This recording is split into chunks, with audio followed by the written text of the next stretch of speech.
गुरुर्ब्रह्मा गुरुर्विष्णु गुरुर्देवो महेश्वर गुरु साक्षात् परब्रह्म तस्मै श्री गुरुवे नमः। तस्मै श्री गुरुवे नमः।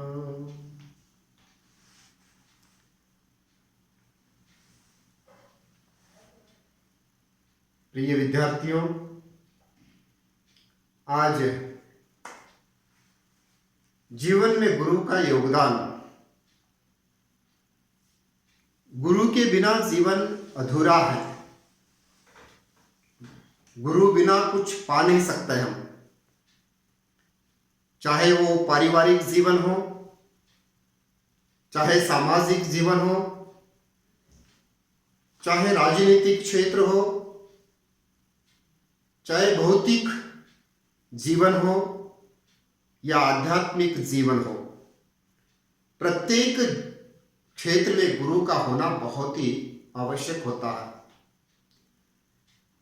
जब जब हम संकट में फंस जाते हैं, दुखी हो जाते हैं या परीक्षा में हार हो जाती है या जीवन के युद्ध में हम हार जाते हैं, तब हमें गुरु की याद आती है। इसलिए इस संसार में गुरु का स्वरूप समाया हुआ है। गुरु में ही सर्वस्व है, यानी संसार में गुरु है तो गुरु में संसार है। गुरु की शक्ति, गुरु की भक्ति, गुरु की परंपरा नीति विद्यार्थी के जीवन में बहुत बढ़िया क्या काम कर सकता है। इसलिए गुरु का होना आवश्यक है।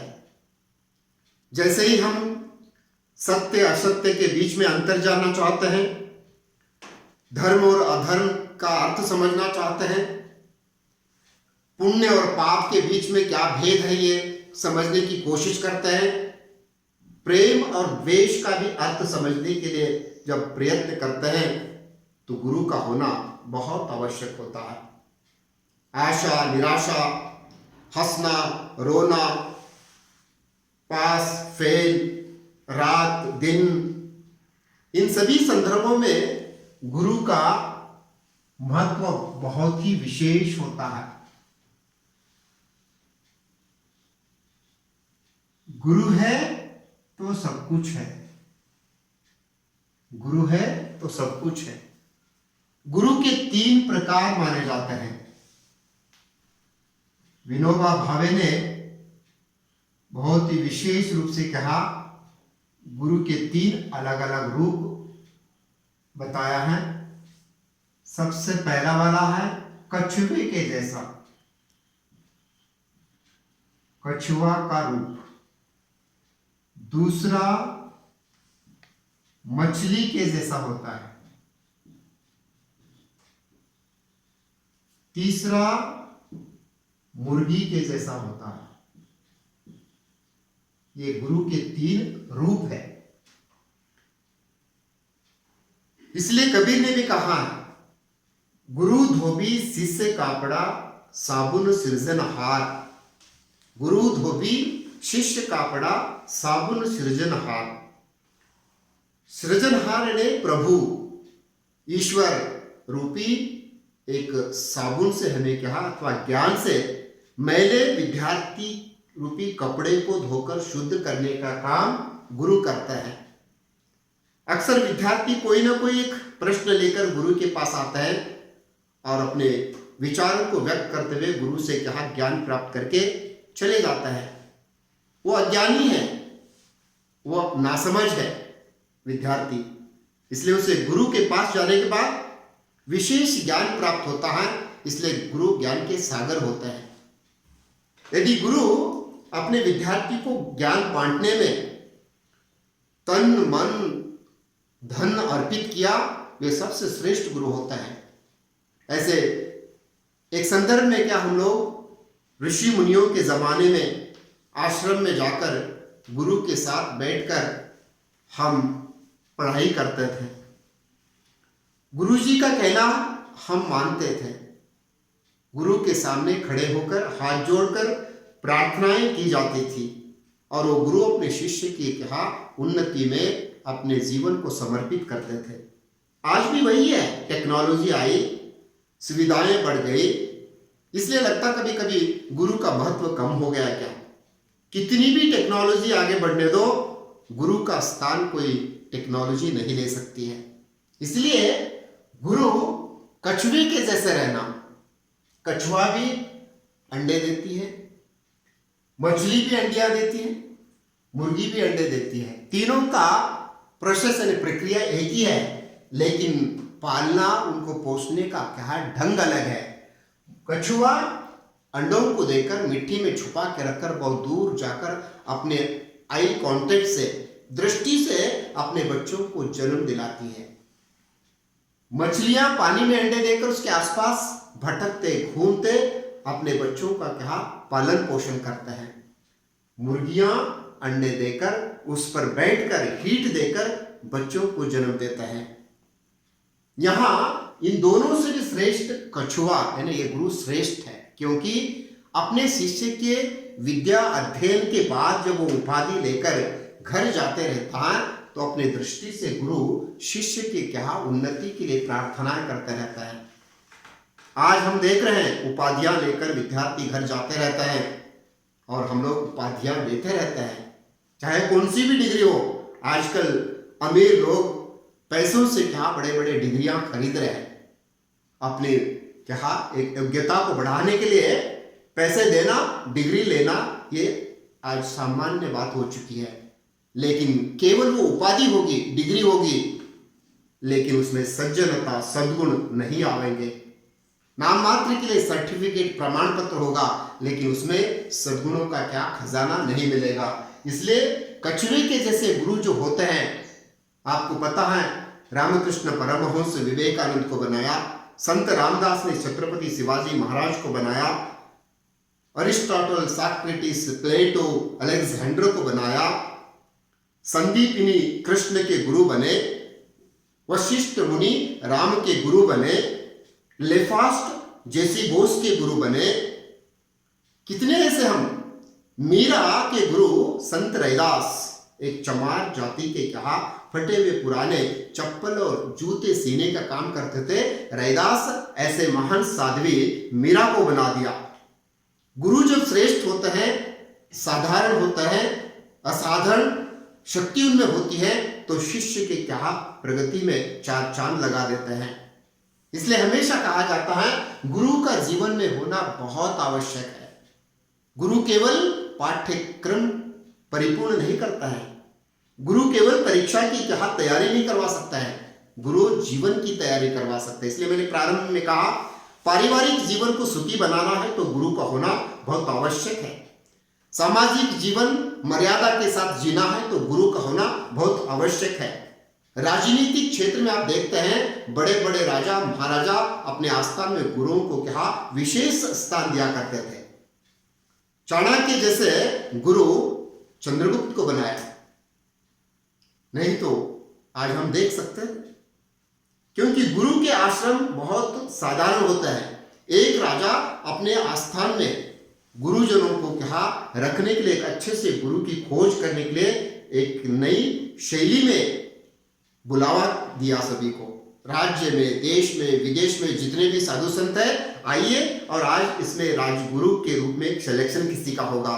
तो देश विदेश से हजारों साधु संत आए और राजा ने कहा, मंत्री ने ऑर्डर किया कि अपने अपने योग्यता के अनुसार, अपने बुद्धिमत्ता के अनुसार आपका आश्रम बनाइए। उसके लिए सारी सामग्री उपलब्ध करवाई गई। सारे साधु संत लोग अपने अपने आश्रम बनाने में वर्षों लगा दिए और वर्षों के बाद राजा मंत्री निकले, आश्रम कैसे बनाए, किस गुरु का चयन किया जाए। सभी का आश्रम देखते देखते देखते राजा मंत्री गए। एकमात्र साधु एक समुद्र के किनारे पे बैठ कर के पेड़ के नीचे बैठकर ध्यानमग्न थे। राजा की दृष्टि उधर गई और बोलते हैं कि चलो पहले उससे पूछेंगे उसकी क्या दिक्कत है। वहां जाकर पूछे। इन सभी ने वर्षों में इतनी सब मेहनत करके आश्रम बनाया, सुंदर राजमहल के जैसे बनाए, और आप इधर पेड़ के नीचे बैठ के क्या कर रहे हैं? तब उस साधु ने कहा, महाराज मेरे आश्रम को आप देख नहीं सकते हैं, मेरे आश्रम की क्या सीमा अनंत है, उसकी सीमा नहीं है। आप अगर पहचानना चाहते हैं तो देखिए, मेरा आश्रम, आसमान जो है ना, मेरा आश्रम का छत आसमान है, जिधर दिखता है उधर आसमान का किनारा मेरे आश्रम का विस्तृत रूप है, उसमें मैं बैठा हूं। ये छोटे मोटे आश्रम बनाकर मैं क्या कर सकता हूं महाराज? ऐसी विशाल दृष्टि को लेकर संत पेड़ के नीचे बैठे थे। बाकी के सभी साधु संतों को राजा मंत्री रिजेक्ट किया गया, और इस साधु को क्या अपने राजगुरु के रूप में अपना लिया गया।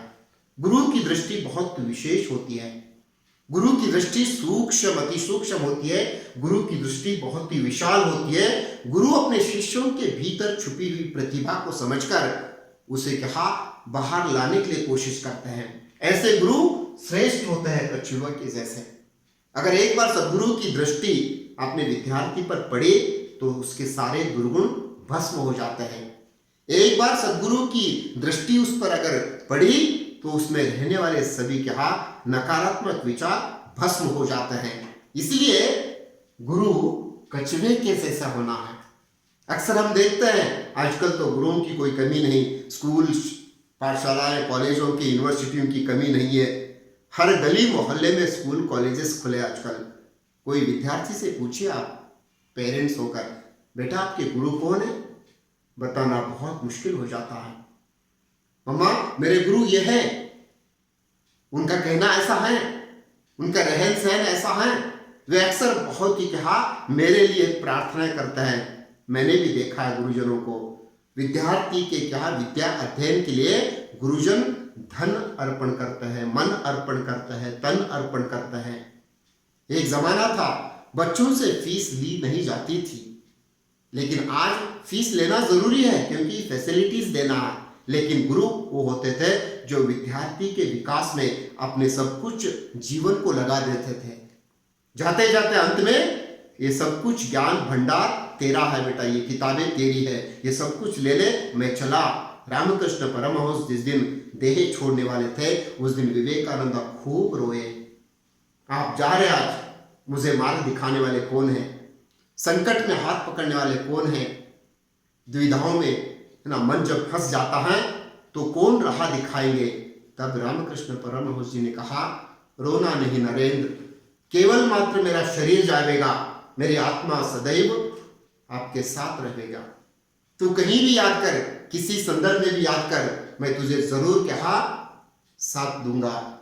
मेरी केवल मात्र क्या भक्ति से याद कर, श्रद्धा से याद कर, विश्वास रख, मुझ पे भरोसा रख।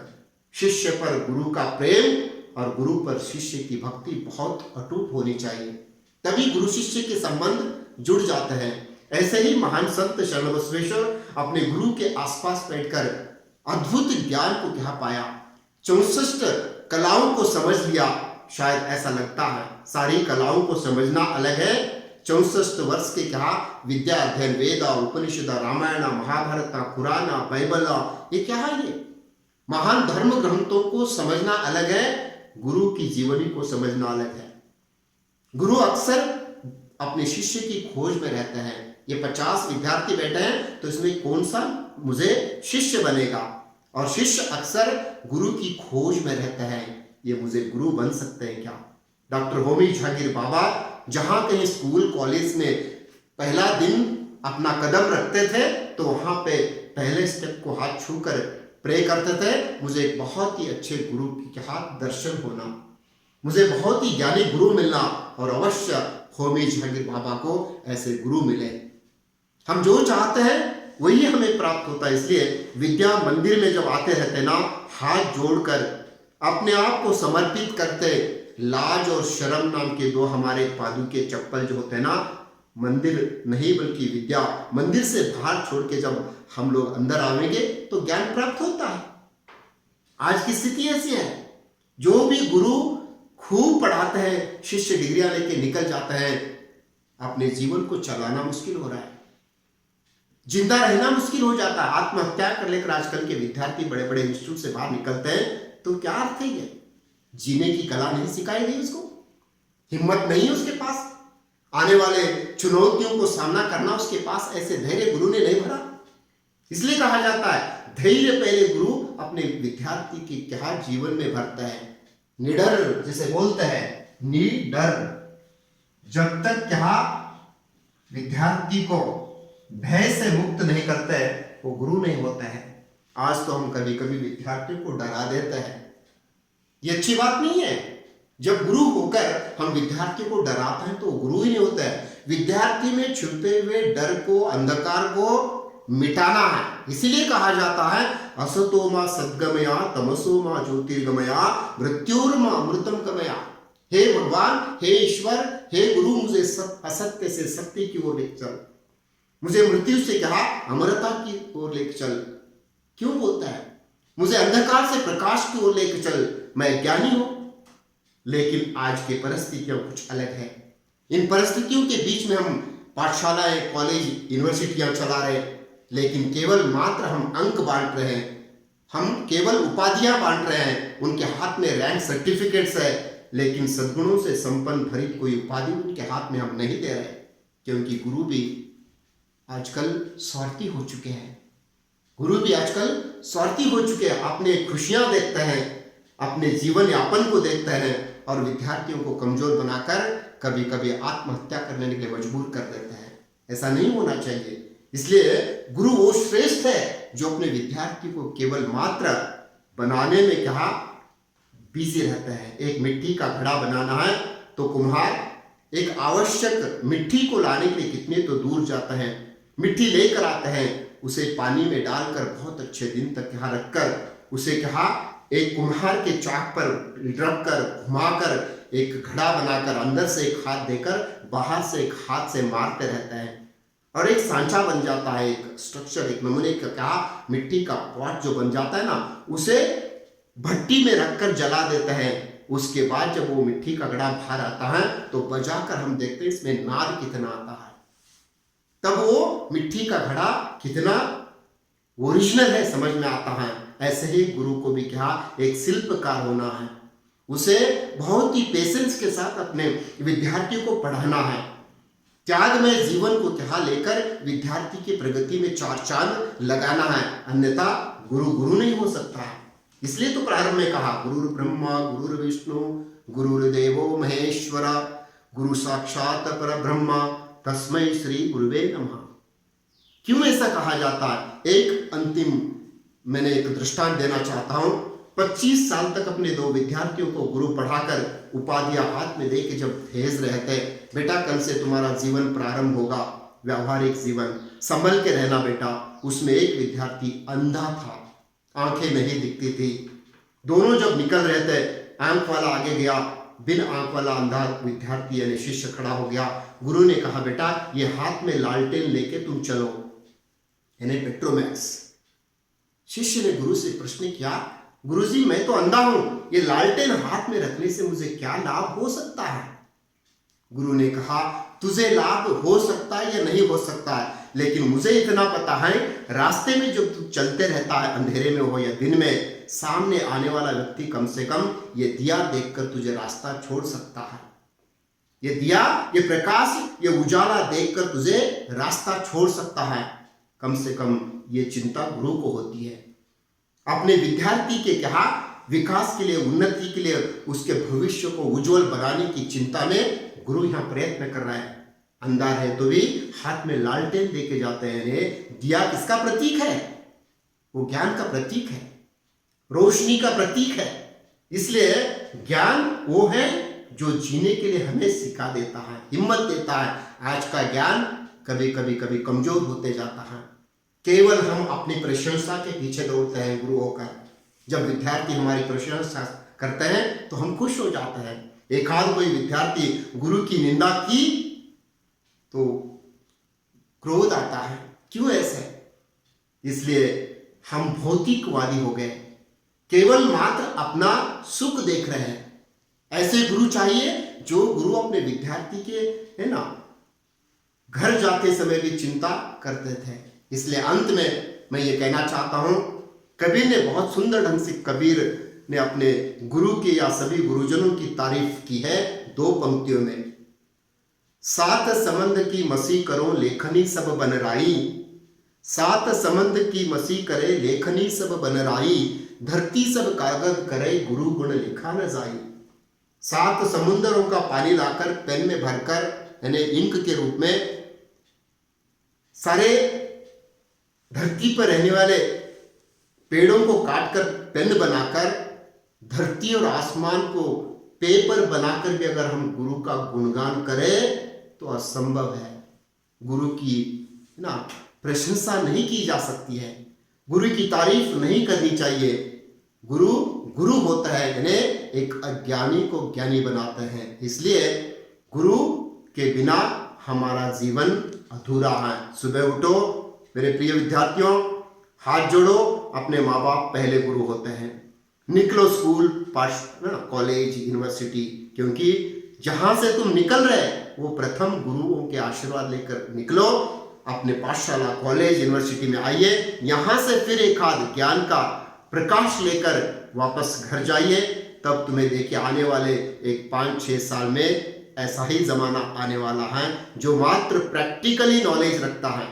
साइंस कितना भी आगे जाने दो, फिलॉसफी के साथ जुड़ गया तो क्रांति हो सकती है। इसलिए बड़े बड़े विज्ञान के क्षेत्र में जो क्रांति हो गई वो केवल मात्र गुरु के मार्गदर्शन से हो गए, गुरु के बोध से हो गए, गुरु के क्या वचनों से हो गए। गुरु के वचनों में अद्भुत शक्ति होती है, गुरु के वचनों में अद्भुत शक्ति होती है। गुरु एक बार कहा बस वो प्रैक्टिकली करके दिखाने के जैसा ही छात्र होता है। इसलिए आपकी उन्नति हमारे हाथ में है, आपके हाथ में भविष्य नहीं है, आपके हाथ में भविष्य नहीं है। लेकिन मैं ये कहना चाहता हूं, आपके हाथों से मेहनत कीजिए, भविष्य जरूर होता है। आपका भविष्य उज्जवल हो, आप उन्नत स्थान तक पहुंचे, अपने माता पिता, परिवार, समाज, देश को क्या कुछ योगदान दे। धन्यवाद।